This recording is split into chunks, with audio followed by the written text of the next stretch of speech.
মানুষ ট্যাক্স দেয় না সিটি কর্পোরেশনে, তাহলে তার একটা হাঁটা চলার জায়গা থাকে না, সেই জায়গার মধ্যে আপনারা দোকান বসাচ্ছেন। কথা বলেন। আপনার দোকান এটা কতদিন যাবত করেন? অনেক বছর করে ফেলছেন। এখন আপনি যেই জায়গাটা করতেছেন এটা কি আপনার জায়গা? না, সরকারি জায়গা। এখানে তো করা যাবে না, তাই না? আর সরকারি জায়গায় করতে হলে বৈধতা লাগবে। এইটা হলো ফুটপাতটা কেন তৈরি করেছে? মানুষের হাঁটা চলার জন্য। মানুষ ট্যাক্স দেয় না সিটি কর্পোরেশনে, তাহলে তার একটা হাঁটা চলার জায়গা থাকে না, সেই জায়গার মধ্যে আপনারা দোকান বসাচ্ছেন। এটা কে বসাইছে আপনাদের দোকানটা?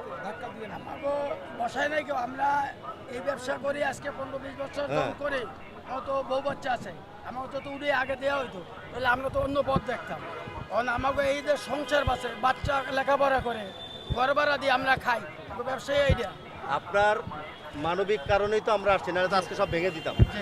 আমি আপনাদের সাথে কথা বলার জন্য আসছি, কথা শুনতে হবে। আপনার 2-1 দিনের মধ্যে আমি এখানে আসব, উনি এসে আপনাদের সবাইকে দাওয়াত দিবে, ওইখানে আপনারা থাকবেন।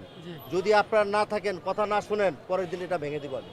অবশ্যই আপনি থাকতে বলে ঠিক আছে? থাকবো, অবশ্যই থাকবো। ঠিক আছে, থাকবেন তো? হ্যাঁ, থাকবো আপনাদের অবশ্যই। সুবিধার জন্য। আর যদি কেউ মনে করেন যে আপনারা না, থাকবেন না, আপনারা কেউ থাকবেন। আপনাদেরকে বসাই দিছে, এখানে কিন্তু আপনি ব্যবসা করতে না না, পারবেন। আপনারা থাকতে বলে অবশ্যই আমরা থাকবো। ঠিক আছে, আপনাদের যত কাজ মতামত থাকবে আমরা যাবো না, থাকবো। আপনাদের মতামত দিবেন। আপনাদের অন্যত্র কোনো একটা জায়গায় ব্যবস্থা যদি থাকে করে দিব, বাট মেন রাস্তায় আপনারা এই ফুটপাতে বসতে পারবেন না।